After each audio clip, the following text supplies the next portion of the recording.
Attention, Rahway, New Jersey, Germany, Sweden, London, Edinburgh, and more. I have live events in your town. Listen at the end for the plugs or head on over to coltcabana.com for all upcoming events. Come see me live. All right, enjoy the show. This is The Art of Wrestling with professional wrestler Colt Cabana. It's Colt Cabana. All right, how you guys doing? Come on in, sit down, put on those Bomba socks that are so comfortable so you can listen to The Art of Wrestling, professional wrestling podcast. It's a live podcast. It's a personal journal. It's an entryway into the minds, the souls, the hearts, and the lives of the people involved in the world of professional wrestling. I am your host. My name is Colt Cabana. I'm a guy who's feeling a little bit better. I'm a guy who's watching my friends do very well in the wrestling industry. Most importantly, though, I am a professional wrestler, and I am sitting here live in the studio apartment in Chicago, Illinois. Before I go any further, this is a fan-supported and listener-supported podcast supported by people just like you. We give it to you free of charge every single Thursday. ColtCabana.com, SoundCloud, iTunes, wherever you get your podcasts from. A couple great ways that you can support. Please rate, review, and subscribe on iTunes. Tell a friend via social media. If you got a couple of bucks in your pocket, head on over to ColtMerch.com and digitalcolt.com. T-shirts, buttons, pictures, posters, DVDs, digital downloads, premium podcasts. All the goodies are over there. It's a great way to support this independent podcaster that could. ColtMerch.com, digitalcolt.com. All right, first off, let's make an announcement. A very important announcement did go to the chiropractor, Dr. Jeremy Weiss in Chicago, Illinois. Got myself a massage. He hooked up a deal, I will say that. Although I did have a nice chunk of crisp $100 bills from my Japan tour. But I'm good. And I'll tell you what it was. I don't think I realized how quickly I recorded last week's podcast fresh off of a trip from Japan. And I'm going to say it was jet lag. I'm going to say it was major jet lag. And as I get older, 35 now, I'm in my 35s, my mid-30s, it's not as easy to recover from those long trips. And that's a long one. And maybe I thought, it's been 2 days or 1 day. I should be good. No, I was probably in my own little world, fucked up from a little jet lag. Now I feel good. A little bit in the back, hurts a little bit. I'm adjusting myself. I'm doing okay. Nothing to complain about. Business as usual. Back into the wrestling world, back into the wrestling game, back into the podcasting as today's guest, Sweet Saraya Knight. Not so sweet, I think that's the point of it, although a sweetheart in real life, if you're her friend, or if you're nice to her, or if you give her something probably, can be a wild... I think she'd be okay with me calling her a bitch at some points, like in a great way, a great bitch. Maybe some of you guys don't know who she is. I could tell you that she is the mother of WWE diva right now, Paige. But I think she would tell you not only is she the mother of Paige, but she's also the mother of Zach and Roy and the wife to Ricky Knight, who is a character in his own. Here's the podcast this week. It's about stories. It's about people's struggles, their triumphs, their realizations, where they're at in this life. You know, I'm not here to talk about angles or fantasy bookings, but while I try to figure out my life in this wrestling world, I'm also showing other sides to other people's lives in this wrestling world. And Saraya's had a wild one. The man who loves wrestling documentaries, you should know this. I have put out 2 on my very own, and I've championed many others. I would highly recommend, it's free on YouTube somewhere, Fighting with My Family. This was a documentary done right before Paige went to WWE, and I think it was done by the BBC, and it was really well done. It's a real nice documentary. It shows wrestling stories. It's what I love, wrestling stories. So great. Go on, watch that. Listen to Saraya, a hell of a tale to tell, still doing it. I've known her for a long time. We'll talk about that. It's kind of fun, her resurgence of the wrestling world in America, at a later age in her career. Gives me hope, right? Not that my career is awful, but I always love those stories of those people who get a nice burst of energy in their later years of their career. And it's in a different country for her. It could be for me in Japan. This is the kind of stuff that I like. The kind of stuff that gets me going, that keeps me going, that motivates me. Hopefully motivates you too. I had an easy week this week. I wanted to make an easier schedule for me. Heading forward, it's going to get a little wild. I got 3 shows, get home, then I headed over to Sweden, then I get home, and then I got another triple shot, and then I'm going to Europe, and then coming home for 2 days, and then going to Japan, and then going right to my buddy's wedding. So I knew it's going to be nuts. I had one show for Resistance Pro, 2 in a row for these guys. And this show was an interesting one. It was a half a block from my house. First of all, that's the greatest thing of all time, or should I say my apartment.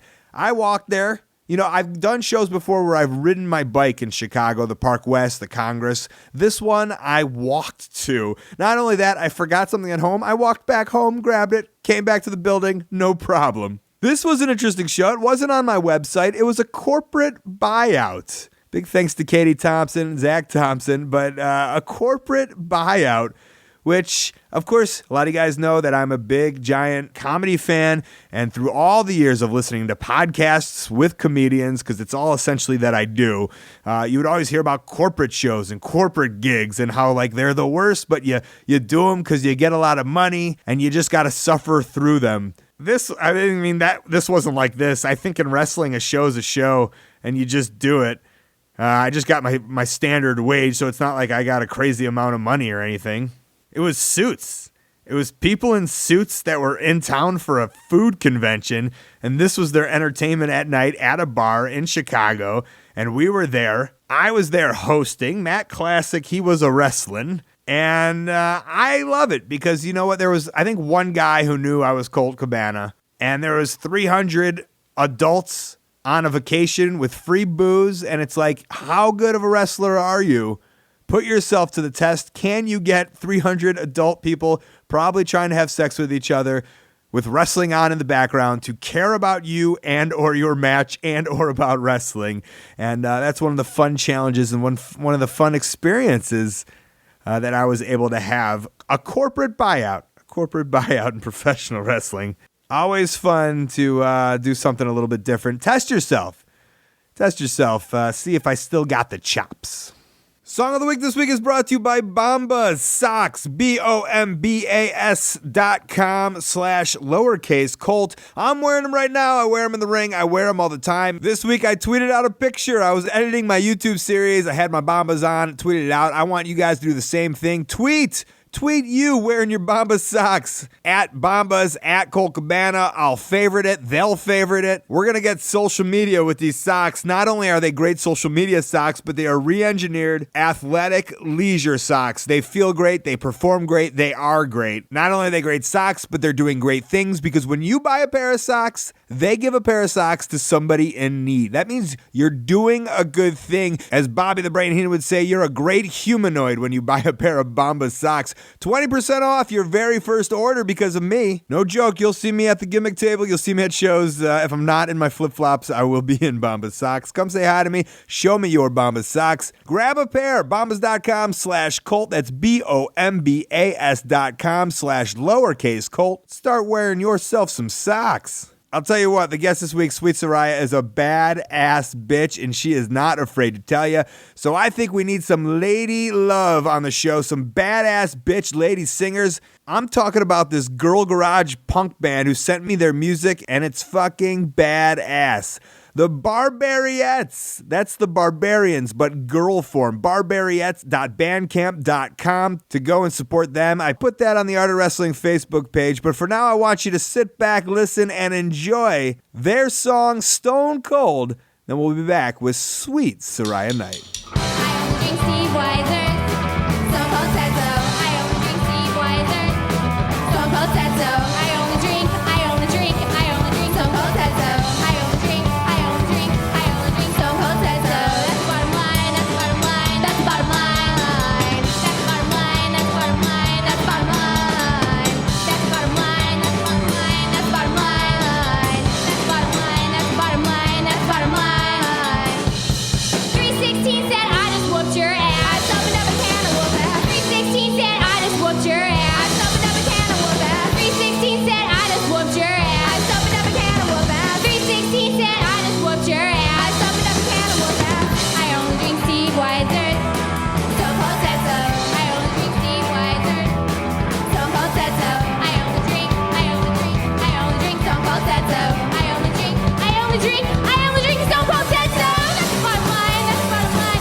Promotional consideration paid for by the following. This week's show is also sponsored in part by the Flex Belt.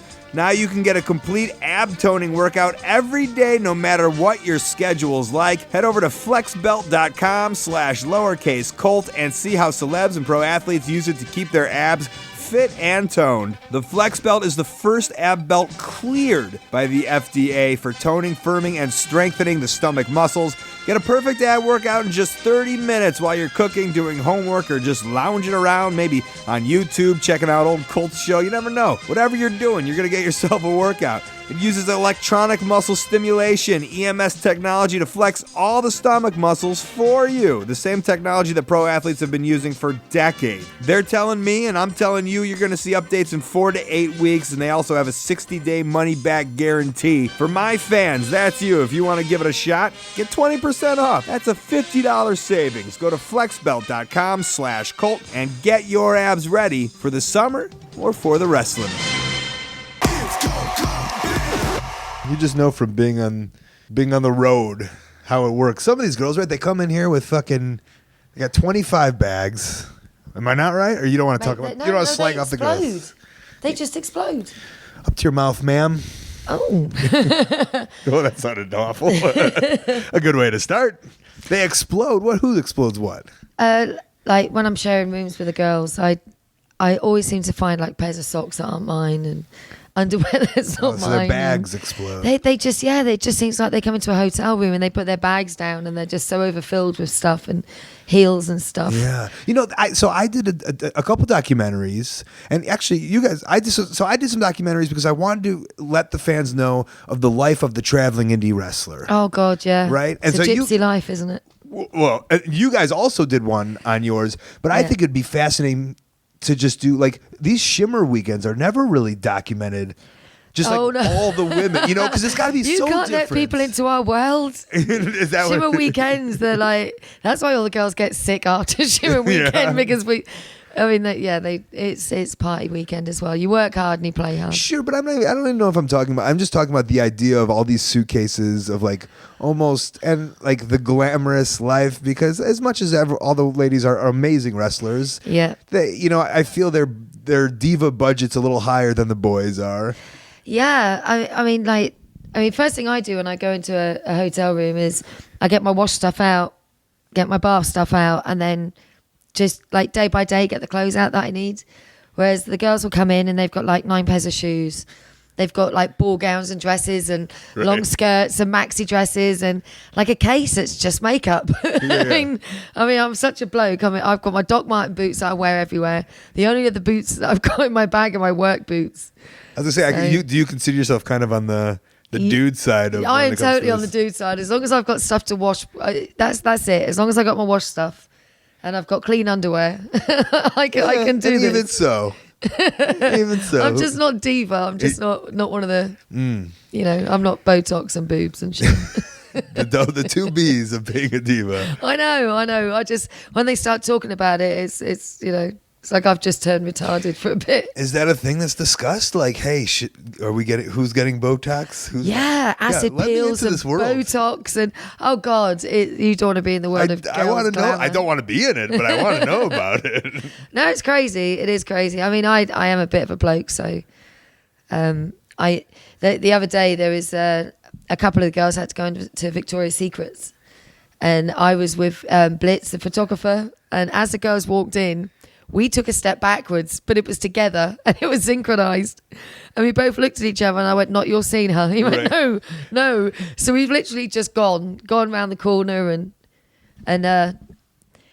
it was just such a dude moment. It was like, whoa, overwhelming a bra and fucking, excuse my French, panties and stuff. Mm-hmm. So you go right into I don't even know. Where do you go into the mall when you go to the mall? I don't. I was going to say. I don't shop. I get that. I'll go to Hot Topic. Just trying to think where else I go. I don't know, anything that's got like a rock theme, because I don't wear like normal stuff. Yeah. I've got my own style. And do you go? So where was that? I was just in Portsmouth and like, and there's like I guess city center, and there's it's got like that real old school vibe of like there's a town market going on. I feel you're a town market girl. I'm just common as muck. You're just okay. So at WrestleMania, and I'm watching Mayor at ringside, and I'm sat between John Cena's dad and the Bella's mum. Yeah. And I'm the total bit of common in between.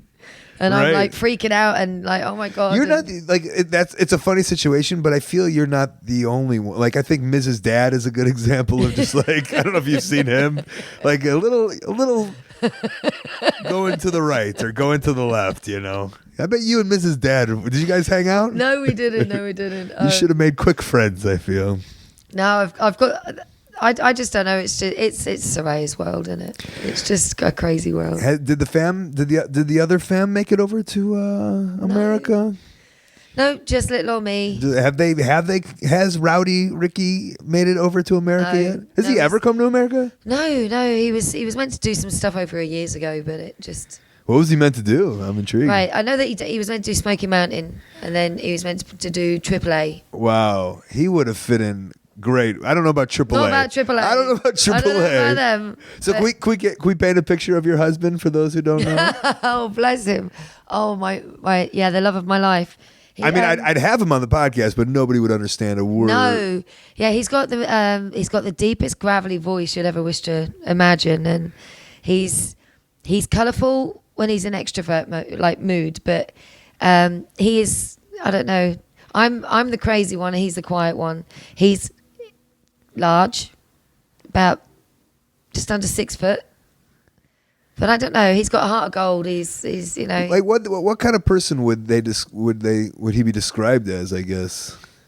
Does that make? I don't know if that makes sense. Oh God. I mean, he's a legend. I know he's that much, but I'm saying like if you're like in I don't know. There's a preppy. Like if you're in America, you're like the preppy, the jock. Oh God, what genre does he go into? Yeah, almost. Well, I'm a little bit rock goth kind of alternative anyway, and my husband has a Mohican. He's like 63 years old. And he's got a Mohican. I think that's a mohawk over here. A mohawk. Yeah. Yeah, and he's covered in tattoos and shit. Tattooed all up. Yeah. Talk like this. He's like Bob Hoskins, but a bigger version. There you go.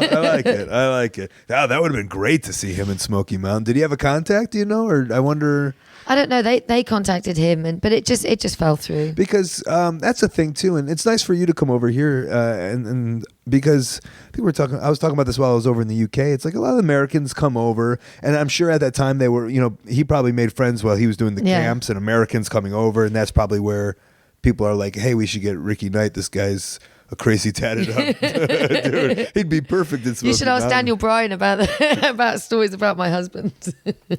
I mean, I don't know if I have it. I mean, I've heard many stories over the years, and I think he has shared stories with me about your husband. But it's nice that now you get to come over to America. I know. I've been doing it a while now, and it's great. I love it. I do love it over here. It's different tempo, and well, we met over 10 years ago. I know you worked for me. I know. Did you picture yourself like coming over here? I feel that it's hard to like tell on here like the mentality of, especially with something what you guys do. It is essentially like a loop, basically, right? Yeah. Like a constant loop. And it's almost like as Americans, we just all do these random independence, and then like we hope like, oh, maybe one day we can go over to England or Japan. But I feel like the guys that do the loop, it's just like, no, this is our loop. This is what we're doing. I don't want to be bothered with anything outside of what we're doing. Does that sound? No, it is. It's perfect. It sounds. You've just got things spot on. You know my business. I mean, when we first met you, I remember everyone talking about you that you used to like the Johnny Saint, and like your move set was very British, and you added a British flavour to the American scene and stuff. And I'm thinking, right, okay, because I love tech submission. That's my game. So I sat watching you, and I'm thinking like, yeah, I want to wrestle him. And there's not many guys like tech submission guys, because they don't know the style I know, but you know it. So from then I wanted to work you. Oh, well, we've never wrestled. Yeah. So what I would do is I would go work for you guys, the family business. The family business, yes. And it was every Monday in Great Yarmouth. Great Yarmouth, yeah. Yeah, you wrestled Johnny Storm, didn't you? I wrestled Johnny Storm. I wrestled, I want to say Steve Quintain. And a couple other guys. And I remember I was so happy. It was a Monday's work. You guys would let me sell 8x10s as opposed to the other promoters around town. Nah, get money while you can. I do it. I take 8x10s with me. So it's like, nah, bring them on. And your daughter at the time was probably 12. Yeah, she was. She's been a pain in the ass backstage when she... I don't know. I think she was quiet around me. I remember Zach. And so I was telling this, I think I was telling this to Doug Williams the other day. It was just like, so that last time I saw Zach, he was 13 or 14 wrestling under a hood. Oh my God. And then I just saw him a couple weeks ago. Have you just seen him? Oh my God, he's massive. And I was like, this is not the same. He's absolutely... He used to be like a little cute kid. Mate, he's a beast. He is a giant. It's like, what the hell? When did you notice that? So this is, and I guess we're not really late, but like, so explain all the wrestlers in your family, would you? Okay. We've got, we'll go in hierarchy mode.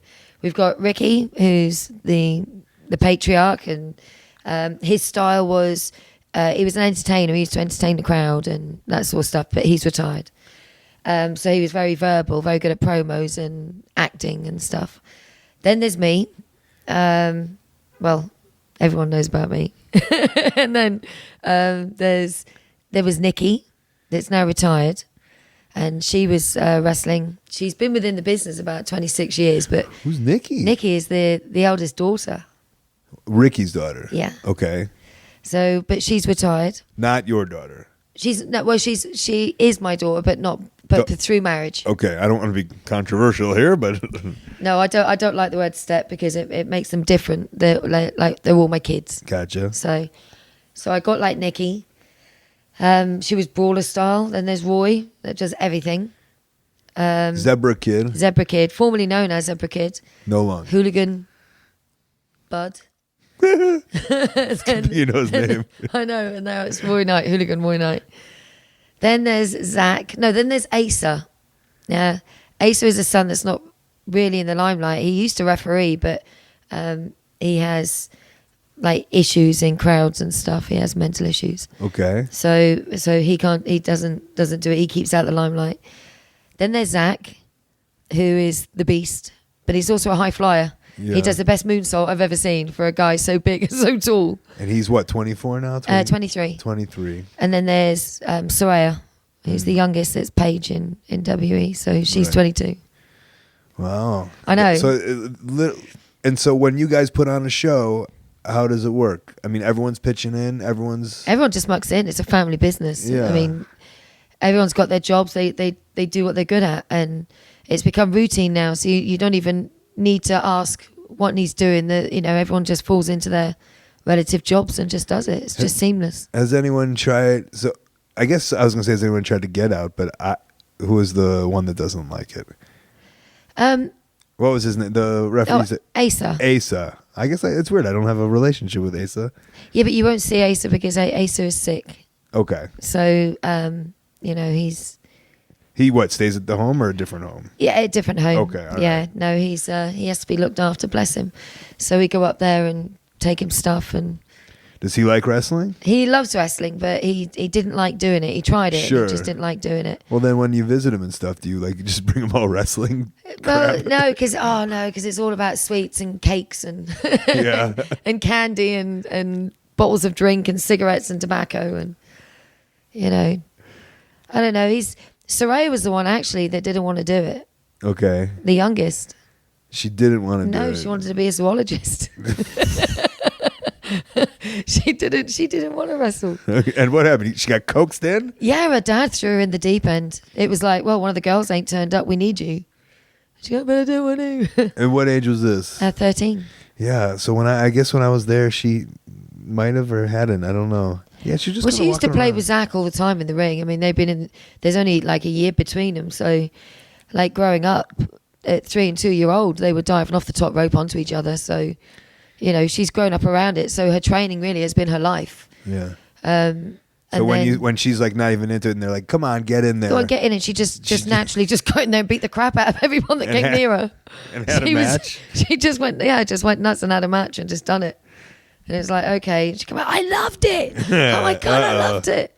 well, you can bring pets to the ring if you want. Like that's how you merge the zoo part of it.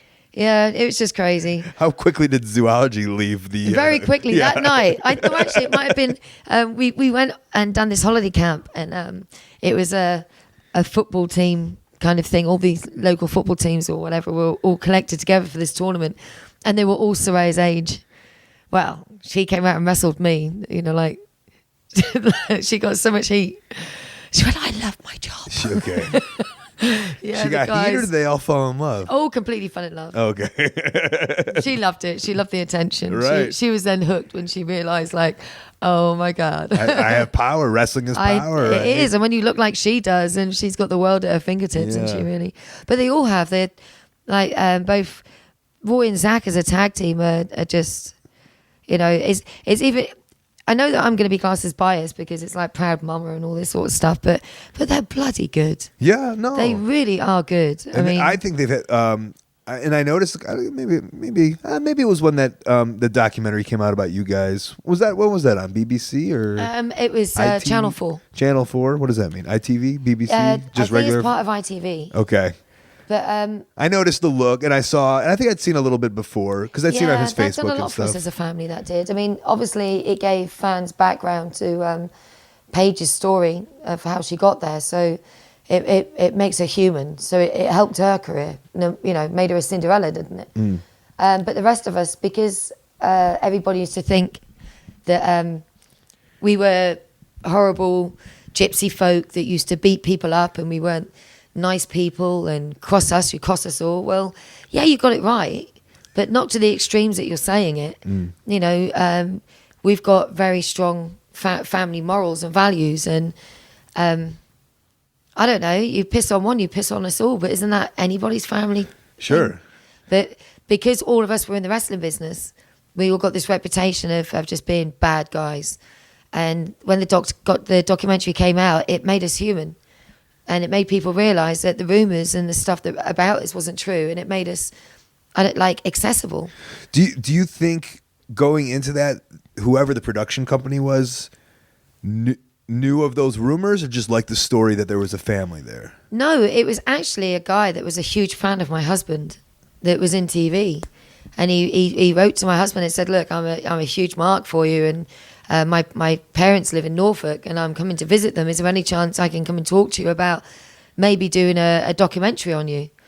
And like we arranged it, and then within an hour of him sitting with us as a family, it was like, oh my God, I've struck gold. You know, because he walked into the two youngest going in for WWE trials, and to you, it's normal. That's what I love about this. Yeah. To us, it's normal. If I walked in, I'd be like, that's normal. But just to everybody else out in the world, it is pretty bizarre, isn't it? It is crazy. It is. But you got to remember, me and my husband have been in the public eye all our life. And there's documentaries out there spanning the whole of the children's life. We've done about 6 or 7 of these things for British TV. Before... Even before the fight with my family, there's stuff out there that you can see, like Muscles and Mascara and Heartbreak and Thunderstorms. Explain these to me, would you? They're just documentaries that different TV channels done on us. Can I watch these? Yeah, they're out there. Yeah, all right. You can download them and stuff. Well, somebody will send me an email, right? Wink, wink. Yeah, the Knight Somebody Family. email me. I think if you Google the Knight Family, like I want to see 95 stuff. Is there like 19? Yeah. That's what I like. Like I think the youngest. There's one, and they're gonna kill me, where Zach and Saraya are in the bath, and they've lost their front teeth, and I've lathered them up because there's bubbles up to their neck, and in the background I think they've got the Spice Girls playing "Mama, I Love You," and it's the closing scene to one of the documentaries for ITV2. Oh wow! And they were very young then. I remember one of my favorite parts of the Brookside Diaries is Ricky in there. Oh, Rick and Jimmy when they slam the door. Yeah. And just like looking at the colors they're wearing. They were before their time. And I'll tell you this because it's so interesting, and I hate to keep on going back to, but like Doug and I was talking about this, and we had a long drive, a couple weeks. Yeah. And so we were just like talking, and we were talking about when, because the TV, it went off the air in 89. Yeah. And it was all proper wrestlers. And I go, and then I remember watching the diaries and seeing Ricky and seeing Brookside and all these guys. They all kind of had the weird Zubaz really colorful stuff. I know. And I go, who was the person that was like, let's get away from just trunks and let's get into this fashion? And he goes, I think it was Ricky Knight that was the one who started it all. Like the do-rags, right? Yeah. Well, he was just, what, do you remember? I mean, we've been together like 25 years. So I met him in 1990, like early part of. So I've watched the transformation from crazy Zubas and headscarves and flashing glasses. and I don't know. I watched him remold, and then he went into black and pink for a bit. But he just seems, he doesn't get the recognition that I think he deserved as the Superflies, because, you know, when it was the Superflies and Sweet Saraya, we ruled it. We were fighting for our lives every night in the halls. It was dangerous. It was just manic. You know, I can tell you stories of life on the road with those crazy animals, because it was someone had to have a solid head, and the amount of scrapes that I got us out of, you know, is you wouldn't believe it. And one day when I write a book, they'll think that part is fiction, because I've had to be the level-headed one. I mean, when you're at 3 o'clock in the morning and you've got a flat tire and you've already had a flat tire, so there's no spare, and the jack was left at the last place that you had a flat tire, and you've just got the headlights on and there's a steel post sticking out the ground, and you've got Rick and Jimmy running up and drop kicking the post. So you hear the running and you hear the breathing, and then you see them coming into the headlights and just drop kicking the post, getting themselves up and running back. They kept that up for 2 hours. Yeah, sure. That'll save the car. 2 right? hours. I mean, they then decided that it must be cemented in the bottom, but What's the plan? They were going to drive that pole? I think they just had this idea that they could put the pole underneath the car and physically lift it. Oh, there it is. But it was like, well, to be young and dumb, right? Okay. Let's talk about you a little bit. I think you've had a hard life. Am I incorrect on this? I had it rough at the beginning. Yeah. Yeah. So where did you grow up? I lived in a little place right at the bottom of England called Penzance, which is in Cornwall. Yeah, I don't have a good context of anything. Well, if you look at the British Isles, I'm the little foot at the very bottom at Land's End. So at the very furthest point that you can possibly go at the bottom of the British Isles to the southwest. Okay. Is where I was born and grew up. Is that posh or no? No, it's a fishing village. Okay. So it was seasonal because it was so pretty, because it had like palm trees, and, you know, it was the tropical part of England, if there can be such a thing. That's why it seemed like it would be a nicer place. Yeah. It's a beautiful place to grow up in, but I did have it rough. I mean, every wrestler's got a story, though, right? I mean, you'll understand that from doing these podcasts. Well, that's why we're here. That's why every I'm wrestler intrigued. is a square peg in a round hole, and, you know, they don't fit in elsewhere. And I brought myself up. I had to. So you, in terms of what, you left your family early, or? Yeah, I'm an abused kid, but I don't carry the abused kid syndrome, because What's the abused kid syndrome, for lack of? I just think it's like when people carry stuff on to their adulthood. You know, it's a case, it happened, you had no choice of what happened, get over it. You knew how to drop move on. it. Just drop it, just deal with it. You either get the guy done or you live with it and move on. You can't let it drag you down. So I will not have baggage. So you were getting abused as a child, and then you left. You split from the family? Well, I ran away from home at the age of 15 and lived on the streets. Wow. So at 15, you said enough is enough, and you. Yeah, no, it was really bad. I got a beating, like, from both parents, my step parent and my mum. Just after I'd had my stepdad pleading undying love for me, you know, it was like really surreal. So I was freaked out. I'd love to know. Living on, I guess a transition of living on the streets. What does that mean? Like, actually, not having a roof over your head. Sure. I mean, so you were like, I'm out of here. Do you take a giant backpack? Do you take? I just whatever I could throw in one kit bag. So you had one bag, and what? Just one bag. And no someone money, dropped you nothing. off somewhere. No, I just walked out the door. Started walking. Just started walking. So I mean, how do you? I mean, not the long version, but like, how do you survive? You just learn to. You just do. You just, you know, you're hungry, you eat. You know, you need to bath. You go to the local swimming pool and you know, you just do. You just survive. And you get instincts that you don't usually get. But, you know, you think that you're tough because you live on the streets. But I went straight out the frying pan and into the fire. So I ended up, you know, there was like gang rape and like another couple of rapes, and it just seemed that I kept on While you were on the street? Yeah, putting myself in situations where I was vulnerable. But it was the story of my life. If you look back, you know, abused kid from single digits all the way through, it just seemed like I was that sort of woman or person that was going to attract that evil sort of guy. And, you know, you go through, you know, I've gone through the suicide, the cut-in, the things you've got to do to live on the streets. Where would you sleep? Just wherever? Just wherever. Okay. And then, I mean, obviously the beautiful thing about this story is there's a comeuppance, right? Well, I'm a firm believer in karma, and a real The wrestler? firm believer. Yeah, and her. And her.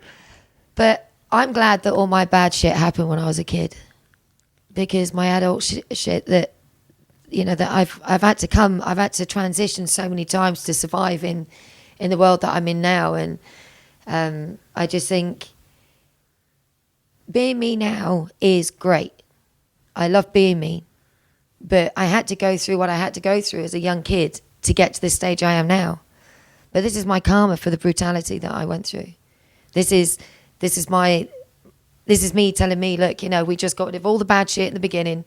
Just deal with it, move on, talk about it, make it a story, don't make it an issue. But you're a firm believer, like right now is good. Brilliant. Yeah. My life is amazing. you got to think about it. I mean, I've got a daughter in the WWE. I've got sons that are amazing. I've got another daughter that's fantastic at transforming furniture, and she's such a good mum. And, you know, she's brilliant. Even my mentally ill son is in a good place. Even though he's mentally ill, he is actually in a good place. My husband is amazing. My marriage is amazing. That's great. My wrestling career is, you know, I possibly might be holding on quite readily to the shirt tails of my daughter on this, but at 43 years old, I'm still kicking it. I'm still doing shit, and I'm still traveling, and I'm still getting paid to do it. Hell yeah. So you tell me which part of my shit is bad. Yeah, well, it's an interesting way to look at it. Like, you got it all out of the way. Yep, all my shit was done. Yeah. Where does wrestling come in? Is it through Ricky? Yeah, I met him. He was a wrestler. He stalked me. No, it didn't take him long. But yeah, God, it's a long time ago. It's 25 years this month. So what was it? He was doing a local show and you were running around town? I was on the holiday camp as a chef. Get out of here. Yeah, I gave him an extra bit of chicken breast. and now you know, like, how important that is to a wrestler. Like, mate, you know? I didn't have to show him my titties. I just had to give him a chicken breast. Well, a chicken titty. That was it. Yeah, a chicken's titty. Yeah. I would like to know how you got off this. So does it go off the streets to this job to Ricky, kind of, right? Right. Well, I haven't really got a relationship with my mum, and I'd been raped again, and I tried to like reach out to my mum and say, "Mum, please, I really need some help. I'm messed up." And when I say messed up, I was on drugs. I was doing gas and sniffing glue and smoking shit, and I was in a really, really bad place. And I went to my mum, the one and only time I've ever gone to her, and she put the phone down on me and turned me away. So it was, I went, took a load of pills, got found, got my stomach pumped, and it was a case of, right, okay, got to make a decision what we're going to do here. This was like at 18. Like, what do? Do I move away, fresh start, new beginnings, just turn my back on all of this shit and just look the other way, just see what I can do, or am I going to do myself in? So I thought, right, one last shot. And I moved down to Norfolk, which was about 250 miles away from where I was. And then I found a job on April the 7th, and that was a live-in as a chef on a holiday camp. So what happened? You're homeless. I mean, you're homeless. You're whatever. You walk into the place. I just rang up a company in Norfolk and said, you need to employ me. Do you want to save a woman's life? Yeah, they did. They employed me, and I managed to get myself down. So you remember the date? Yes. So obviously that was like a critical moment in your life. My life changed. Right. Was there a specific person that you credit? No. I'm not going to say that I credit anybody because nobody was there for me up to that point. But I'm saying that person that was like, yes, we'll give you a job. Like, are you like forever grateful? Right. Okay. Yeah. The guy that actually I got through to was the manager of the place, and it was just the way he said he liked my directness because I went, you're going to employ me because I need this job. And I'm ready to start tomorrow, but you need to give me at least 12 hours to get to you because I'm going to hitchhike all the way. And he just liked my bottle. Right. And I did. I stuck my thumb out and I hitchhiked all the way. Who drove you? Just people? I don't know randoms. The hitchhiking world either. Just randoms. I mean... which is not really a thing these days anymore. No. But I don't know. It's just survival, isn't it? It's just... It's being able to stand up and say, fuck it. And mean it. And just brush yourself down and just be able to just knock everything away like, okay, it's happened, it's done it, fuck it. And there's not very many people that can do it. And I learned the hard way. Sure. To do it. But it's really cool because now my character in wrestling is my childhood. Look at that. Because all the emotions and the feelings and everything I've got pent up because I obviously have them. I mean, I was messed up. Yeah. I mean, I was like really kind of and for like brutally messed up. For no one who doesn't understand, I mean, I don't want to have to explain it. Maybe we could both explain it together. The character now, I mean, you're fucking crazy out there, right? I love it. Yeah, right? I mean, you're a but mad who messes woman. with me? Nobody. Who comes in my space? Who wants to play games with me? Yeah. If I was this person when I was growing up, I probably wouldn't be who I am now. But I've been able to turn around all the shit that happened to me growing up and create a ball of anger that just so happens to be called Saraya Night. And I'm lucky enough to be able to project that. And in a I don't, God, it's in a world where a lot of these wrestlers are the lady wrestlers want to be angels and prisses. Now I want to be a demon. Yeah, right. And like I said that 10 years ago when I saw you, it was just like, this woman is a fucking shit kicker. And I guess, you know what, back then I probably would have said like probably something went wrong. I don't know, went wrong, but you know what I'm saying. and yeah, and it's great that I guess obviously I'm a big believer of we are who we are. You know, it's extensions of ourselves for the real backstories, and we could bring it into the ring. Yeah, but that's when a character becomes believable. I mean, I'm messed up. Yeah, my character's messed up. Yeah. But I've also been able to take all the bad stuff that's happened to me and produce an amazing family with morals and dignity and respect, loyalty. You know, all the stuff that you can't teach. No, you can't buy it. You have to teach it. And like all the kids have got it. They're good kids. I've got a good family from someone that came from so broken. I look back now and see what. You know, this common old girl that worked on the streets, or not work the streets like but lived on the streets. I look around and look at my empire now, and it's like, geez, my empire. I like that. Look at this. I like that. Look at my dynasty. So you're cooking chicken. Is wrestling? They're putting up wrestling every week, right? I think is it a Butlins? What is it? It's a Pontins. A Pontins. A Pontins. Yeah. I gave him chicken and. He saw me and... Would you watch the wrestling? No, I wasn't really that interested, to be honest. I was a runner. I used to run everywhere. I ran for England and shit. So my whole life was just running. Okay. You know. So I remember going once to go and see Giant Haystacks and Big Daddy down at the Penzance Pirates Club, like when I was in single digits. But... yeah, that was the only interest I had in wrestling was that. But when it would be at the Pontins, I didn't go and see it. I just saw him. He was just someone that came in for food. I didn't know who he was. Yeah. And he was a lot older than me. I was 18, and he was 38. I mean, not that I knew that at the time, but it was like, I don't know. It was just weird. And then I thought he was with my friend, so they tried to fix me up with this other guy. And who's a wrestler, right? Who's a wrestler, and it was like, I don't want to go. I don't want to do this. I don't want to go with him. Yeah. So I got myself a little babysitting job and looked after some kids and stood the guy up on his date. And then it turned out that Rick wasn't with this girl Ruth, and He got very drunk and started screaming my name from another bar, and then staggered over to my chalet, spewing up pizzas everywhere as he was going, calling my name, trying to find me. Sexy. I know, mate. Yeah, no, bless his heart. Of course. No, we've been together a long time. And so, like, I guess some kind of timeline, like you start dating or whatever, and then when do you transition into the ring, right? Straight away. So just he's like, straight away. You fall in love, and he's like, I'm teaching you everything. Yep, I gave him chicken. He spewed pizzas. A week later, I'm on the camps being shown how to body slam. And you're doing the manager work. Okay.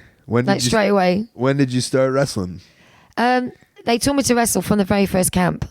So I was doing my training. It was about 4 years that I done. But it was Jimmy Ocean, Ricky Knight, Crusher Mason, Tony Barron, all these guys. And like Finley done some stuff when he came down to the old Cornwall. He used to kind of get in the ring with us. But my trainers were tough and they could fight. And they also done like martial arts and stuff. And because they were men, there was never a girl that had come out of England that could be classed as a bloke, as in wrestling. Because you had like Princess Paula was a tough cookie, but she was a female worker. Klondike Kate, Busty Keegan, Julie Starr, Tracy Kemp, all these girls that were out there were all very feminine. Even Klondike Kate was wearing makeup, and she was the work that she did, even though it was brutal, it was still very feminine. Okay. And there wasn't any girls that went out there and wrestled in the masculine way. Right. So they taught me how to fight by kicking the living shit out of me. Did you wrestle Kate? Yeah, I wrestled her for years. Yeah, I'd imagine you two would probably go at it. Yeah, but I've got to do face with her, and I hate doing face. I'm not good face. I keep wanting to kick people in the twat. There it is. So something you've been almost known for here while in America is kind of like beating up fans. Is that a thing? Not beating up, like yeah. Incidents, right? Maybe incidents. No, it's only when they piss me off. Okay. So I'd love to know, like, there's like, so you've been doing it since when? 90? I've been doing it since 1990. 1990. Yeah. There's got to been so many so many crazy, weird fan incidents over the years. Mate, I learned how to fight by being on the outside of the ring. There's too many to mention. Women? Well, who's fighting more, women or men with you? Women fight more with me, but the men aren't fighting to punch me in the mouth. I have. The men like it because they like it sexually? I think they just want to, I just think they want to punch me in the mouth. I do get under people's skin. Wait, the women sorry, I lost you on that one. The men do it because they want to punch you in the mouth. Yes. And the women do it why? Because they just hate me. They just want to, yeah. It's just a dislike thing. I mean, I know I tend to press people's buttons and they decide they don't like me, but I don't give a shit. Is it because I know it's like, hey, it's a night out, and wrestling is what it is. But is it mainly like just so much alcohol that gets into? No, it's right. Everyone knows it's entertainment. I look at it as sport and illusion. All right, that's a new one. I like my sport and illusion to look a little bit more feisty than everybody else. So if I'm going to punch someone in the gut, I want to punch someone in the gut. Sure, but I'm talking about a fan. But they get involved because as I'm walking around the ring, they'll get in my space. And when they get in my space, it pisses me off. So I stop what I'm doing, I turn around and I get as close to their space as I possibly can. And then sometimes they get intimidated and want to hit me in the face. And sometimes they just back down, sit down, and then I can walk away. Yeah. But the ones that kind of get up in my face and get in back, they're the ones I punch. Has cops been called and stuff? Yeah, well, when I first started doing Shimmer, we had 1 cop. And now we've got about 8. That have showed up, or just no, that we have now around Shimmer. They're ready for you. Yeah. Oh God. I know. Have you ever been pressed with charges or anything? Is this just an American thing? I figure it's. There was once a certain rumble of a lawsuit because I back home or here? No, here. Oh my God. But that was sorted. Okay, I don't want to get into it. No, we can't get into it. Yeah, but I know about lawsuits and not getting into it. Yeah, no. I know about no comment. Yeah, but I mean, I just want to be different. I like being different. I like the character that I become. I like how I've developed. You know, I've had to do like a lot of Madonna through the years to be able to keep working.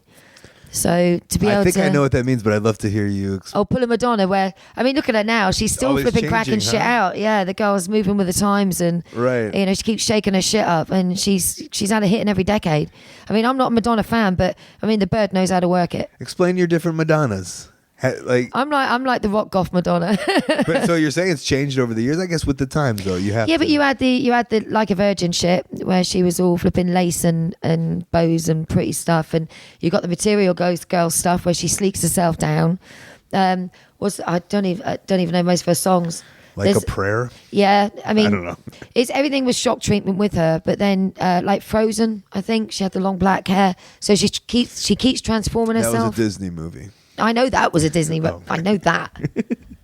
And then, okay, so I like that idea. I'd like to know how you've seen wrestling, I guess, change in England from the 90s to 2015. Like, Oh, it's changed a lot. It's become, to be honest, it's the bloody Mexicans that's taken over wrestling because their style is so fantastic and so acrobatic and so sounded gymnastic. That sounded so derogatory, and then you turned it around real quick. You're like, I've got no problem with Mexicans.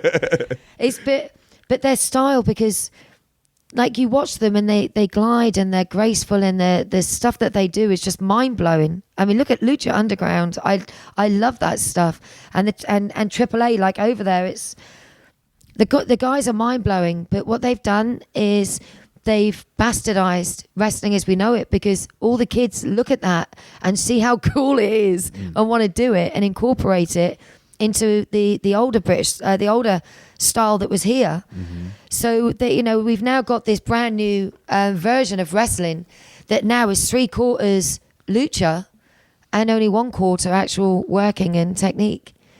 So it is a hybrid, yeah. it is it's most definitely a hybrid. And the thing that's happened over in England is that I've created a hybrid of that style, like your style of the lucha and the American kind of indie scene. I've got that style and I've taken that home and I've then mixed that with British style and created a completely new hybrid of wrestling.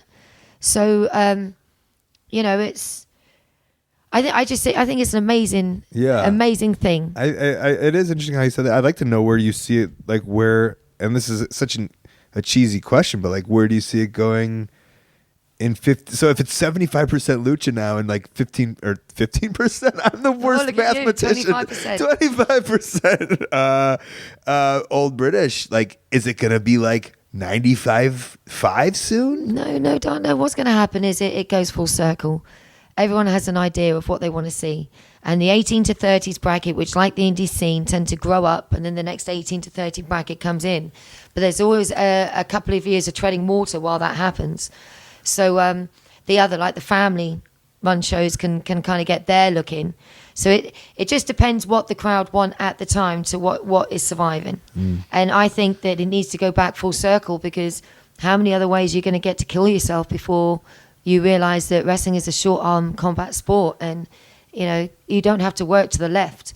It's a left to right business because everything bends. So I think it has to go nearer to an MMA style, and actually get the believability back into it. I mean, I'm not saying anything about champions and stuff, but if you look at Brock Lesnar, that boy looks like a champion. Sure. Yeah. I'm not going to mention who doesn't look like a champion, because that's unfair on anyone that's held that belt before. But if you want to stick a belt on someone that looks legit, look at Brock. I gotta ask you one more thing. Go for it. Shoot.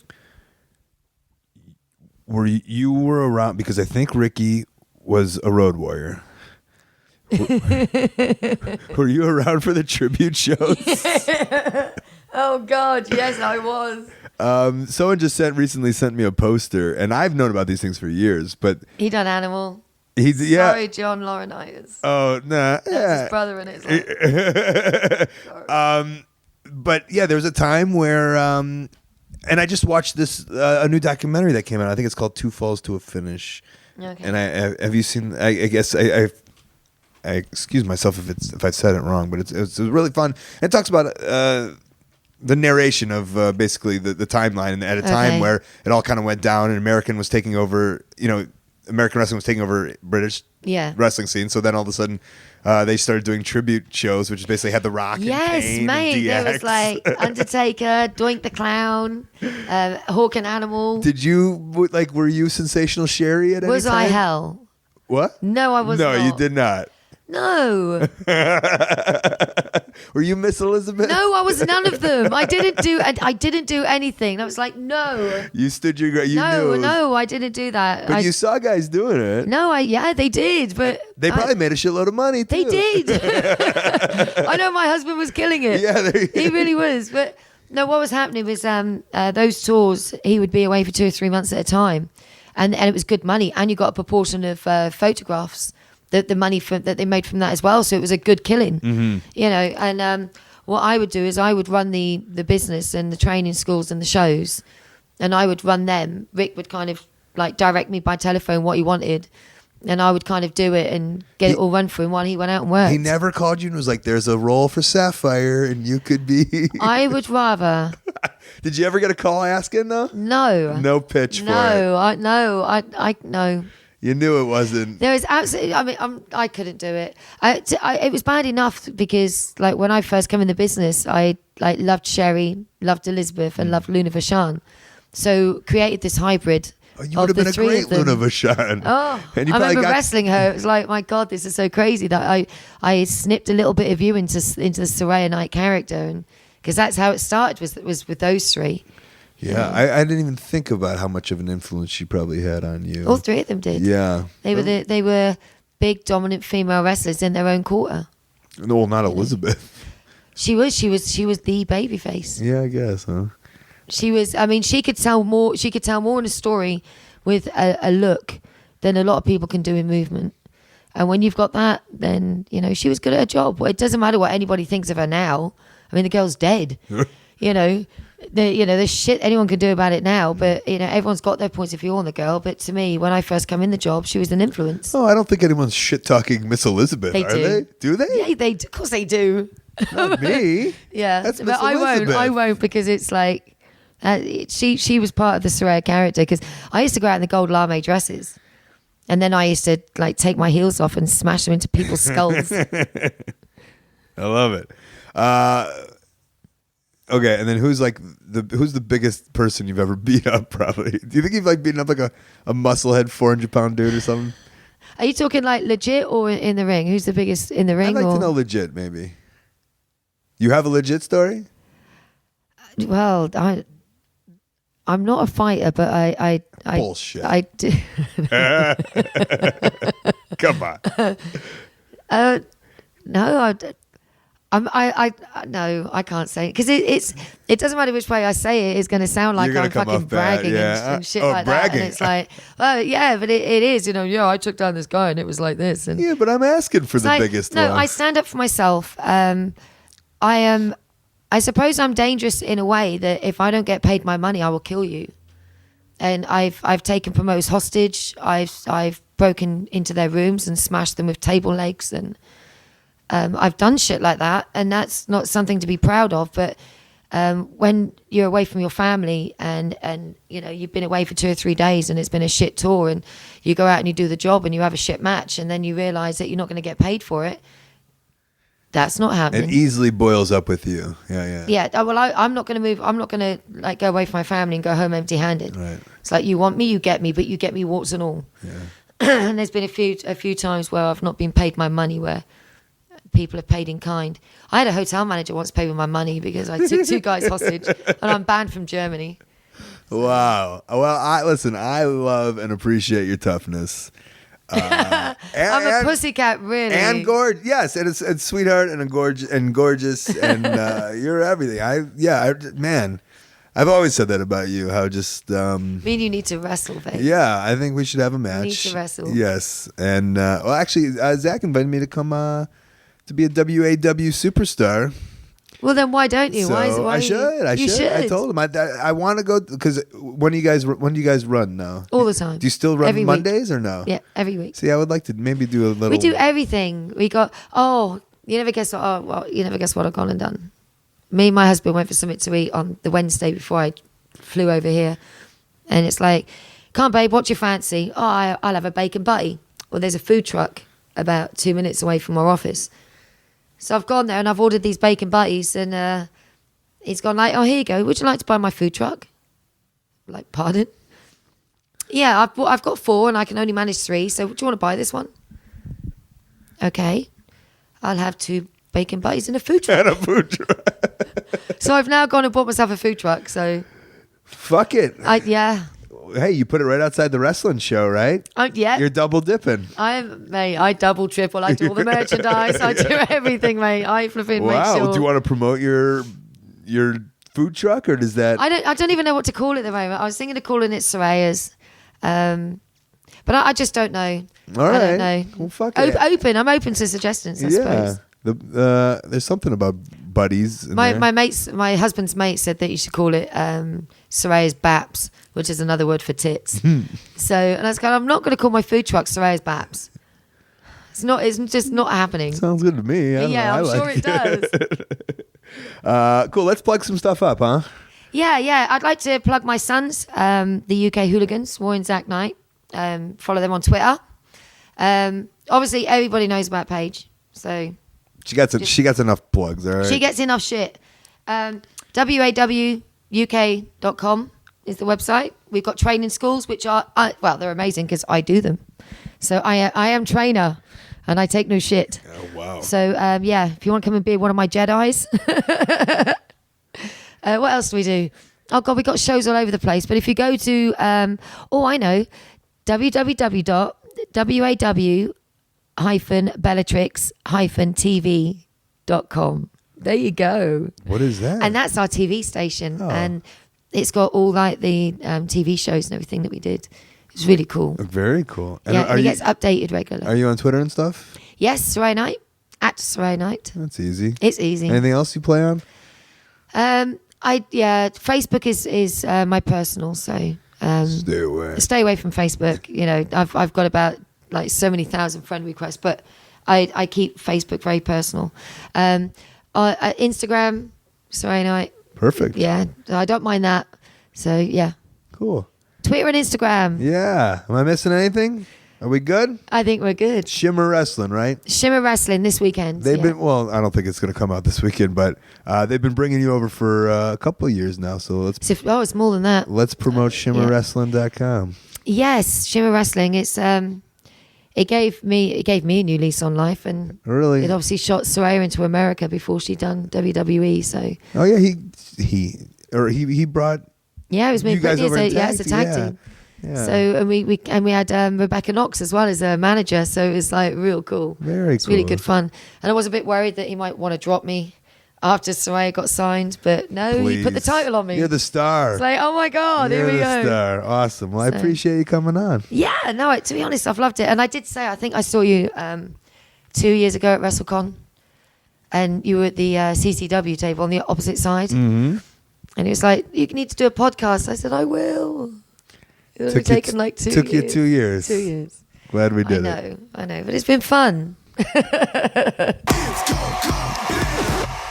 All right, sweet Saraya Knight, please go support Shimmer Wrestling. I believe they're going to be in Chicago or Berwyn or, maybe they're doing Cicero. I think they're doing some bigger shows in October. ShimmerWrestling.com. Check out Saraya and her family. Support all of her family. So great to have her on the show. So great that you came and you listened to my show, to the stories of the people in pro wrestling out on the outer fringe. On the outskirts, doing the weird shows. That's who we are. That's what we represent. All right, before we get out of here, let's get into some plugs and upcoming events.